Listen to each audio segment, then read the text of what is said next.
What's up, guys? I wanted to show you today how to assemble a 51 to 54 steering column. Actually, I'm pretty sure this is basically the same, like 48 through 54. So the first thing we're going to look at is this is the gear shifter. Now this one's for an automatic. The manual is slightly different. But so the first thing is, if for whatever reason, okay, so this is the part that, you pull towards you and shift the gear up and down. If for whatever reason the pulling toward you part is not working well, there is a rod inside of here that kind of manages that, and you might want to take it out and get that lubed up. What you can do is that this here is a cap. What I'm pointing at, carefully clamp the end here in a vise and just use a hammer and tap the shaft off of the cap. You can't twist, you have to pull it straight off. You can just tap it off with a hammer. That'll get that shaft out. And then on the opposite end, you have this cotter pin here. There is a spring and there is a little retainer disc behind the cotter pin. I have some dust or something in here.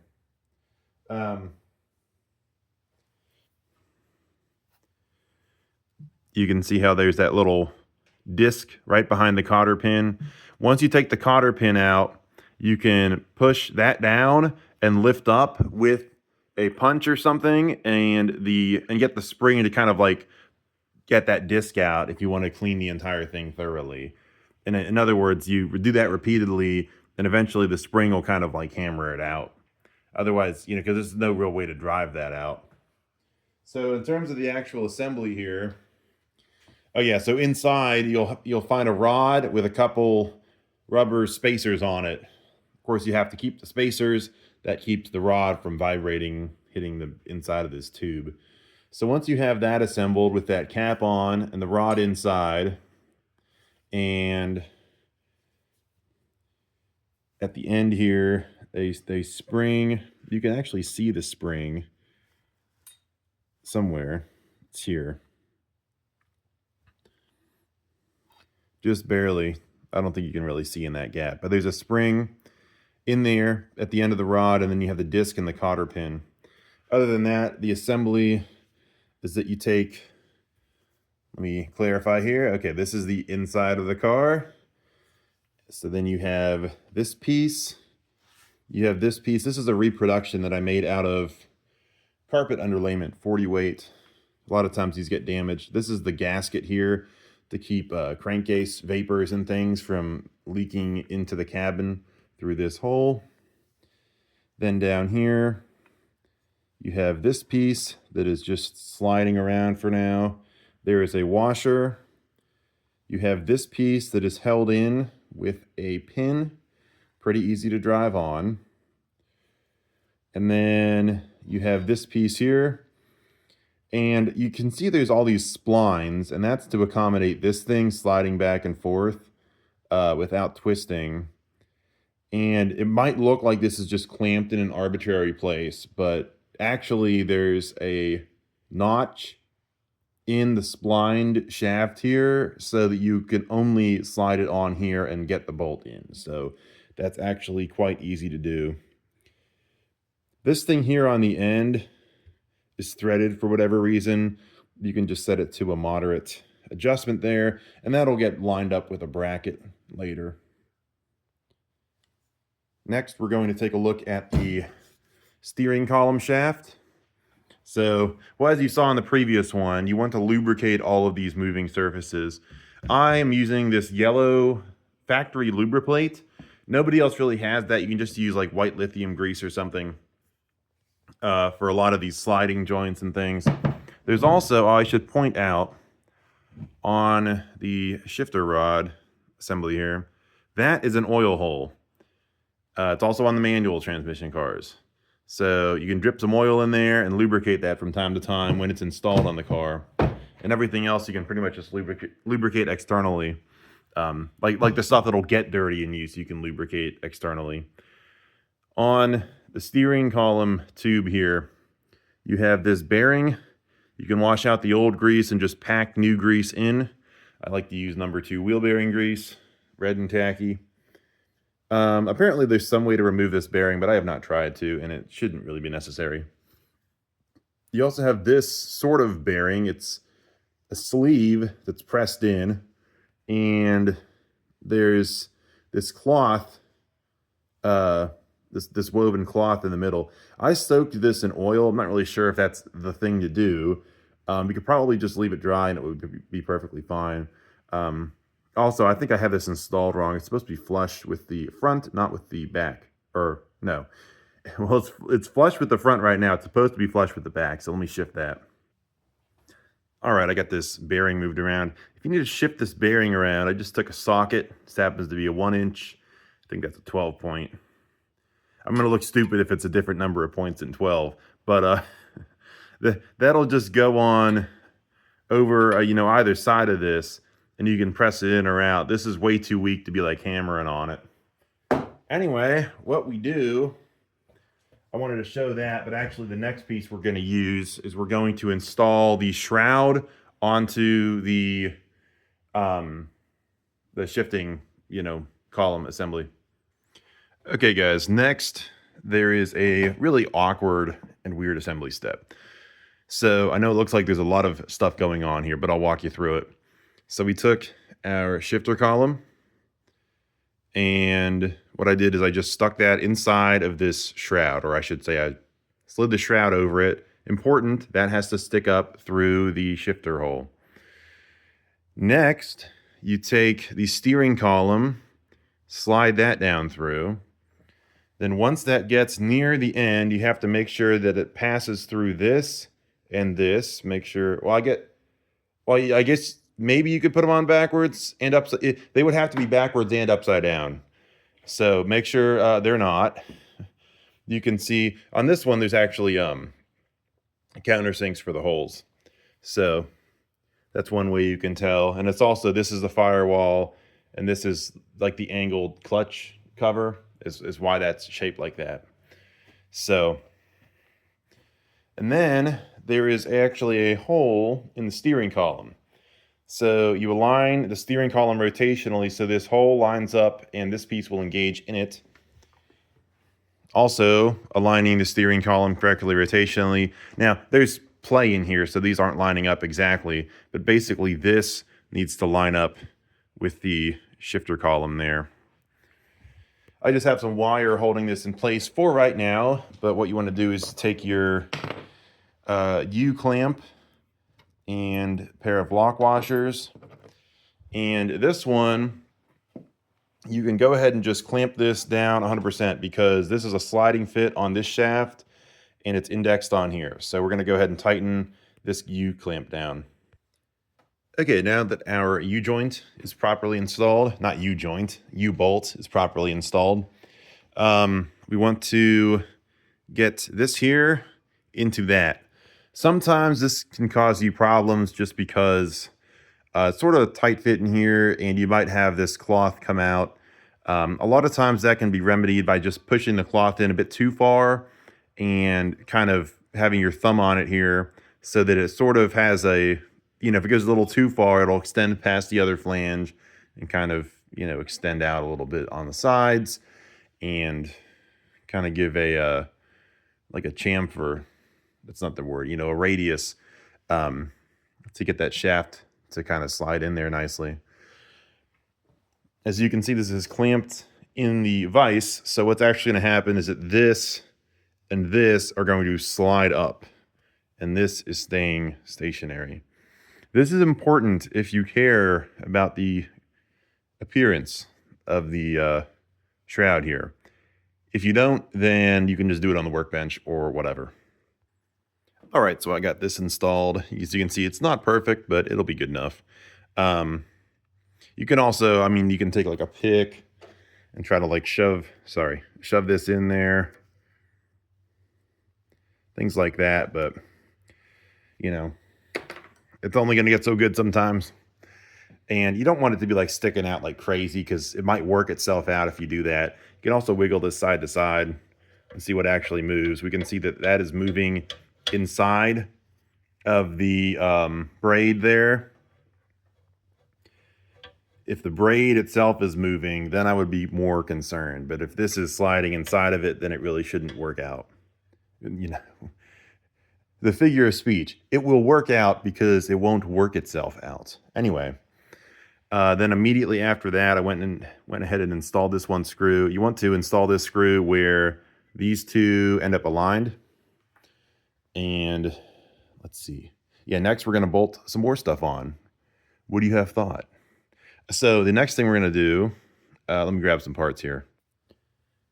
Next step, we'll go ahead and install our shift lever. This is very easily done. You just stick this in here and basically work it into place. That took almost no time at all.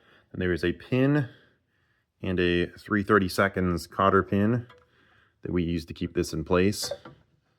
If you've ever installed a pin and a cotter pin before, you pretty much already know how this is going to go. There we go. Just bend my cotter pin out there. There we go. And then we can slip our boot on and install that. This one is almost shot, but we're going to make it work. And then you can screw on your shift knob. One note on this, you do need to have that cotter pin trimmed down properly and really properly bent around the clevis pin for the boot to slide on and not get damaged. Next up, we will discuss this assembly. First of all, this little dangly piece, that does not come off. Don't try to get it off, it just doesn't come off. What does come off is this light here. You have a clip. Then this will slide out of the retainer. As a side note, if you are restoring one of these, this needle here is painted only on the back, not on the front. The reason why is so the needle is backlit by the light bulb. And yeah, sometimes these do stick just a little bit. Here we go, pop that out with a pick there. What we have here is a dark green filter. And there is this aluminum tube that goes over our light bulb. I think this is a number 51. There we go, 51. So make sure you have your aluminum tube and your filter installed. Where did mine go? That was like a magic act. Where did it actually go? Did I drop? Oh, it's in my hand. There we go. Have you ever learned magic by accident? Apparently it's possible. Okay, so on the end of this tube, there's 4 little crimps. That goes on the outside end. So we just drop our filter down in there. Stick that in. There we go. The filter doesn't really have to be held in place with those because as you see when we install it here, it's installed so close to the front of this that it's not going to fall out. So you just stick that in there. Stick this guy on, and that is that. Now actually installing this, what we do is we thread the wire down here. Of course, this is for the light, and this ends up getting kind of plumbed into the headlight circuit.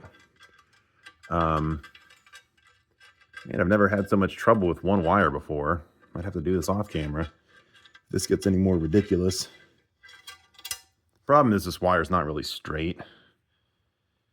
If you straighten the wires, they are a little bit easier to feed down. Who would have thought?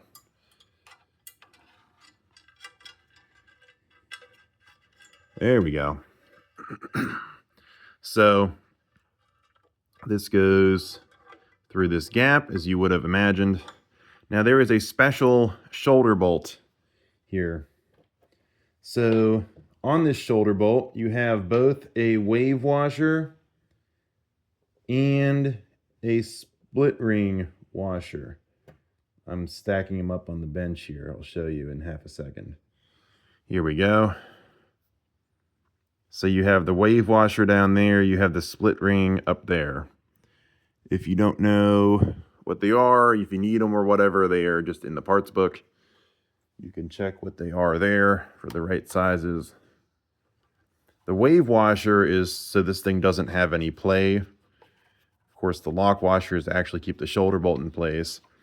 one thing you have to remember with tightening shoulder bolts down is you have to picture the thread on the end, not the size of the bolt here. So, you know, don't over tighten those by accident.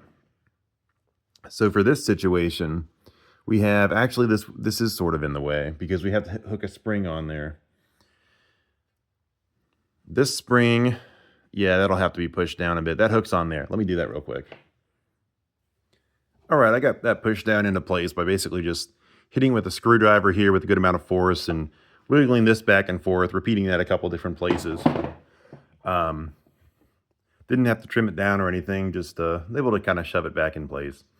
So, and then while you're wiggling this, you want to make sure you keep it pulled forward as well. Next up, we're going to take a bolt and 2 lock washers. This is slightly interesting because we use 2 different lock washers. So you want to take your split ring lock washer. You can't even see the split in it hardly. It's so rusty. There we go. There's the split. Put the split on the bolt. Then you want to stick the bolt through this. Then you take your external tooth lock washer. It looks like that. Then put that between this little actuator arm and the selector column here. That will make it, because we have to, also you want to have that pointed up like that.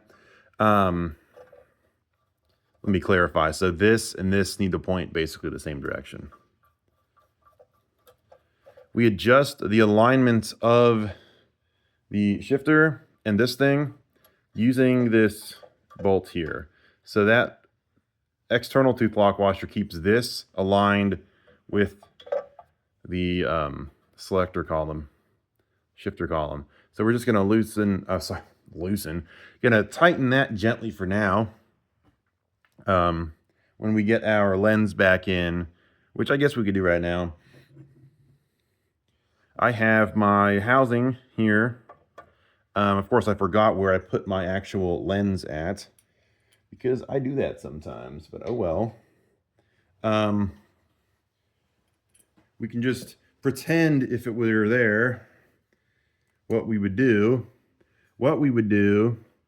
is work the shifter back and forth and see where exactly we have the best alignment overall. As I recall, the park position is never really aligned, but everything else you should be able to get aligned without too much difficulty, assuming you have the correct adjustment there. And like I said, you just loosen this, move this slightly, tighten this back down while holding your shifter steady. And that'll do you there. Usually only takes a couple tries. Screw that back on.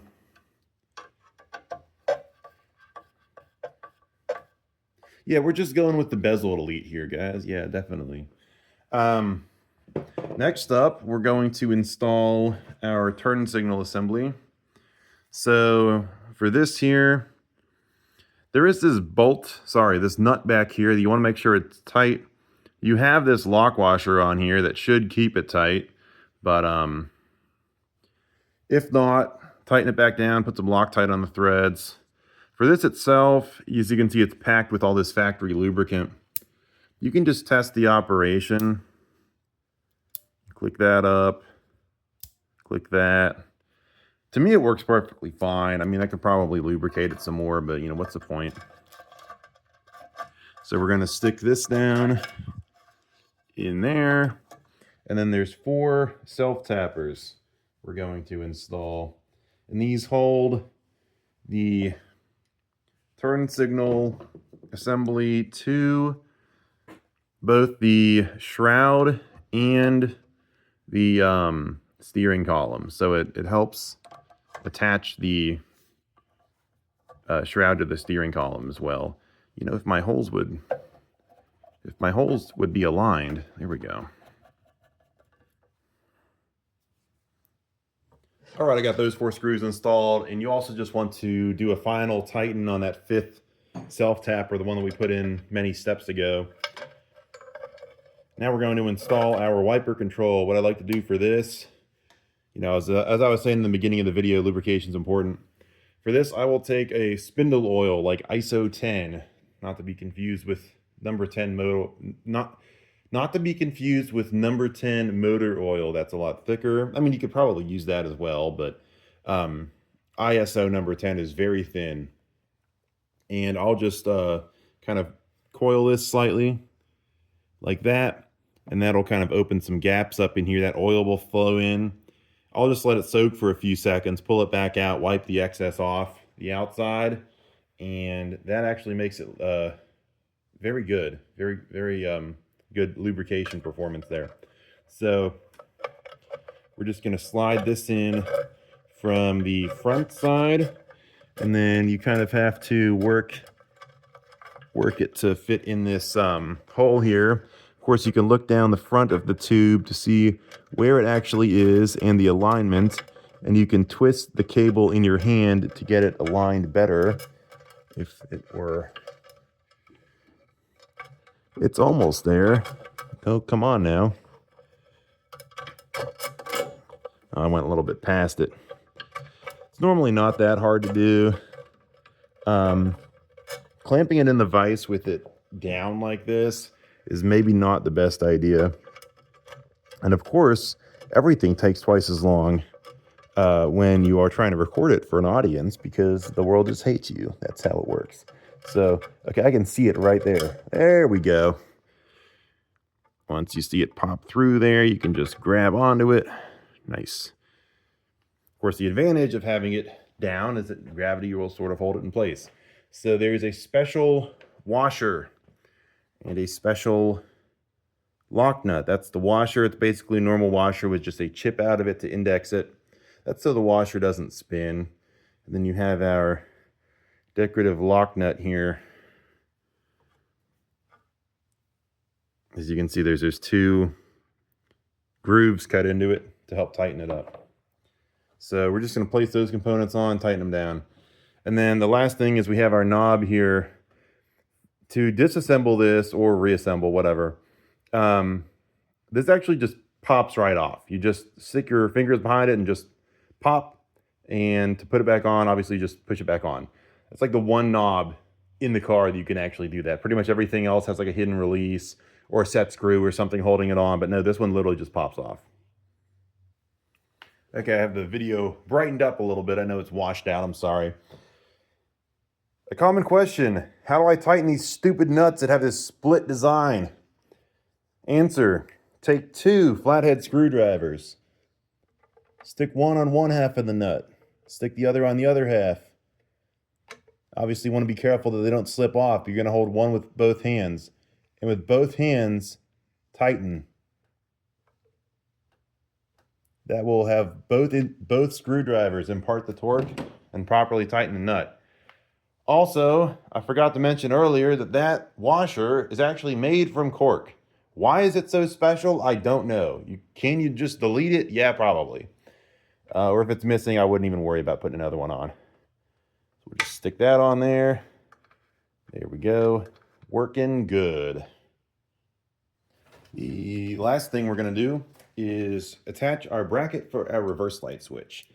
If you don't have reverse lights on your car, then you probably won't have this bracket. I mean, I don't know, maybe it might still have it, whatever. So the first thing we're going to do is put our U-joint on. I keep saying U-joint. Our U-bolt on. I was just working on the U-joint on my car. That's probably why. Probably why it's on my mind. So don't put anything on that side for now. And we're actually going to have to undo one half of the clamp that we installed the first time. We're just going to thread this on. And then... well, actually, I suppose first you would want to check your gap here. This is threaded here. If you have the reverse light thing, a lot of times there'll be these pretty darn obvious witness marks on it of where exactly the stuff's supposed to go. So how this works actually is it gets put on like that, and when you are in reverse, this hits the switch there. So we can just check our witness marks and see whether this is in the right place. Of course, it's a little bit off, so we're going to adjust it here.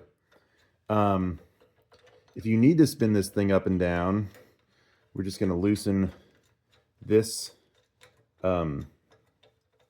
U-bolt up top. Of course, this one has to be removed first. All right, so now I got both of these U-bolts on here. This one's tightened down all the way. This one is just run down loosely. The reason why is because this actually tightens around the top of the steering gearbox once it's installed in the car.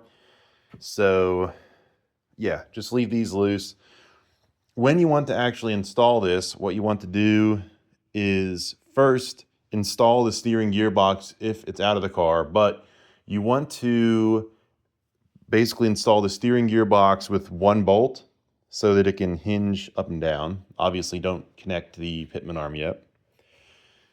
And then from inside the car, you just slide this whole thing on, right? You're going to slide this tube right over the steering gearbox, the steering, shaft, I should say, all the way down to the steering gearbox. And then you have that clamp that goes up here. So you tighten that down. And then once that's done, you should be able to align the holes in the steering gearbox with the holes in the frame. And then you can tighten your steering gearbox down and then reconnect your linkages. There is a little insert here, but it likes to fall out. So I always leave this out until I am ready to have it go back in the car. We can test our operation here. So this is reverse, that's low, high, neutral, and then we have park here. So that actually goes, you can see there's a detent for that. So we have to pull. So when I pull the lever towards the driver, that pushes down. So I'm in park, push, and then to pop out of park and into neutral, I'm here. And then I've got high, low, reverse. And even in cars of today, you can shift from reverse to, well, now it would be shifting from reverse to neutral, but in this one it would be shifting from reverse to low. You don't actually have to lift. You can just slide it. A lot of people don't know that, but it's true. And then you can see here, of course, this will test fit in the car, but when we're in reverse, that gets close enough to tap our reverse switch button, and on the other positions, it does not. This stuff, you just reconnect the same way that you had to disconnect it. It's, you just plug this in, plug this in. This runs through the firewall. You stick it back on the wiper motor. And then you just want to ensure that, so this has a certain range of travel here. Ensure that the full range of travel of the actual sliding valve on the wiper motor is achieved by moving this control back and forth. If you have this sort of misaligned, if you clamp this down in sort of the wrong place, then that might not happen. As I recall, it's kind of hard to do it wrong or to do it where it wouldn't work, but whatever, that's what you do. So, guys, I hope you enjoyed this video. I hope it was helpful. If you liked it, please be sure to leave a like. Subscribe for more videos like this. Any questions or comments, please leave them in the comments below. Thanks for watching, and I'll catch you later.